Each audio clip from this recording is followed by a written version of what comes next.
கானா song competition. முன்னொரு காலத்தில் ஒரு மாணவன் வாழ்ந்து வந்தான். அவன் பேர் ராஜு. அவன் ஒரு பாட்டு போட்டியில் கலந்து கொண்டிருந்தான். அதில் கானா பாட்டு பாட வேண்டும். அதில் தானாகவே ஒரு பாடல் எழுத வேண்டும். எழுதி அதற்கு மியூசிக் கம்போஸ் செய்ய வேண்டும். இதுதான் அந்த போட்டி. என்னடா இது, எதுவுமே மனசு தோணவே மாட்டேங்குது. இந்த ராஜா பையனத்துக்கு எல்லா பாட்டும் எழுதிட்டு இருப்பானோ, அவன் பாட்டு எழுதி அதுக்கு டியூன் கம்போஸ் பண்ணி வச்சிட்ருப்பானோ, நம்ம இன்னும் பாட்டு எழுதாமல் உட்காந்துட்ருக்கோமே. நான் நினைக்க காம்படிஷன் இன்றைக்குள்ளே யாருன்னா பாட்டு எழுதி டியூன் கம்போஸ் பண்ணியிருந்தாலும் நாளைக்கு உட்காந்து படிக்க முடியும். நம்ம இன்னும் எழுதலை. நாளைக்கு நம்ம உட்காந்து எழுதுவோமா இப்படில படிப்போமா? நைட் நேரம் யாருக்கும் தெரியாமல் ராஜா வீட்டில் போய் சூறையாடி அவன் எழுதி வச்சிருக்க பாட்டையும் டியூனையும் ஆட்டையை போட்டு வந்துடலாம். நாளைக்கு ஒரு நாளில் உட்காந்து அவனால் எழுதிட முடியுமா என்ன? பிறகு அவன் சென்று ராஜாவின் வீட்டில் திருடி விட்டு வந்தான். ஓகே, ஆட்டையை போட்டு வந்தாச்சு. என்ன எழுதியிருக்கான்? கும்பகோணத்தில் பாசம் எனக்கு பத்தலை. என்னடா எழுதி வச்சிருக்கான் இவன்? சரி, நாளைக்கு படிச்சுக்கலாம். பிறகு மறுநாள் ராஜா பாட்டு பாடத் தொடங்கினான். என்னடா என்ன பாடுறா இது? என்ன பாட்டு பாட போறான் இவன்?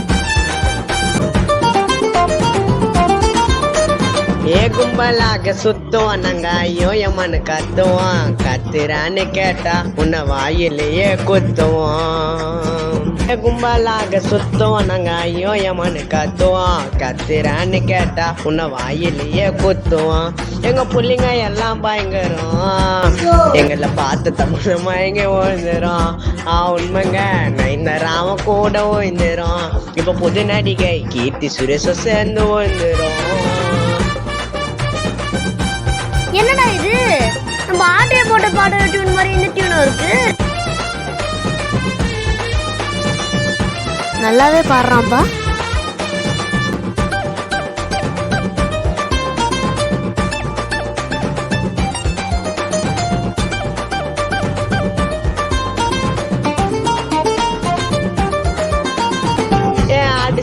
பிரியாணி கித்தான் என்கிட்ட கதையா கொத்தான்.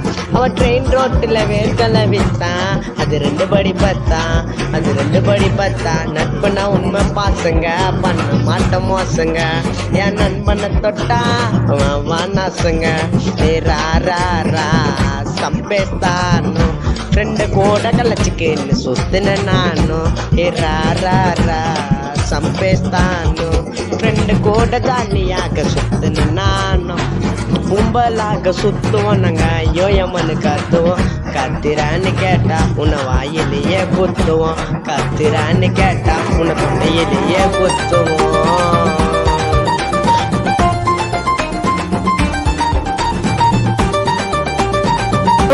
நம்ம இப்போ பாடினாலும் நம்மளை தான் காப்பி அடிச்சேன்னு சொல்லுவாங்க. அழகாகவே எழுதியிருக்கானே லிரிக்ஸ்லாம்.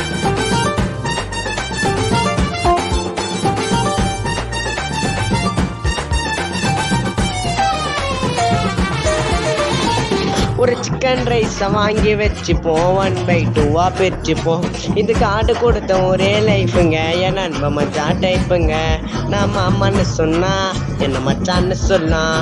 நான் கோவிந்தன்னு சொன்னேன், என்ன கோபால்னு சொன்னான். வாடா நாய்டுன்னு சொன்னேன், அப்படியே போயிடுன்னு சொல்லிட்டான்.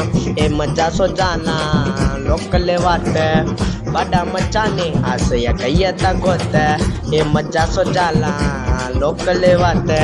ஏ வாடா மச்சானே ஆசையா கையத்தான் கோத்த.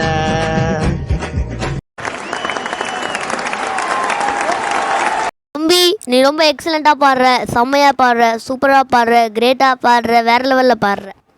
உனக்கு அடுத்து பாட போகிறவங்களோட பாட்டை கேட்டுட்டு அடுத்து உள்ள ரிசல்ட்டை பார்க்கலாம். பிறகு ராஜு பாட்டு பாட தொடங்கினான். ஐயோ, அப்போ நான் வேறு பாடணுமா? இப்போ நான் என்ன பண்ணுறதான்? சரி பாடும். கும்பகோணம் பத்தலை, பாசம் எனக்கு வெத்தலை. அது சின்ன வளர்றேன். டிஸ்குவாலிஃபை.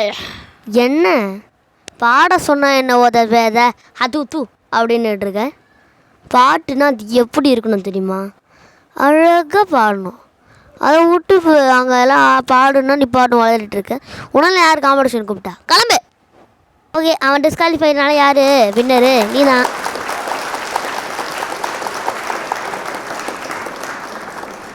என்னடா பார்க்குற? ஓவர் நைட்டில் இப்படி 2 பாட்டு பாடினேன் தானே பார்க்குற? ஆக்சுவலாக நான் ஒரு டியூன் தான் செலக்ட் பண்ணியிருந்தேன். பட் அதுலேயே 2 லிரிக்ஸ் இது பண்ணேன். ஒன்று நீ திருடிட்ட, பரவாயில்ல, இன்னொன்று வச்சு நான் பாடிக்கிறேன். இதுவே நீ முதல்ல பாடியிருந்தேன்னு வச்சுக்கேன், நான் 2வது பாடும்போது அதை பார்த்து காப்பி வச்சணும். அதுவே நீ முதல் பாட்டு பாடினா நான் வேறு பாட்டை இந்த பாட்டு பாடியிருப்பேன். கிசால சொருவது கண்ணு காரணம் ஜாயிண்ட் ஒன்று,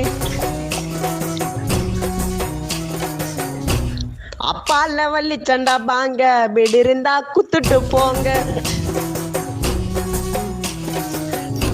எப்ப நல்லவ தேடின இப்ப காடிய பெரட்டினு தடிங்க வந்துட்டாங்கோ என்ன தோத்தினு.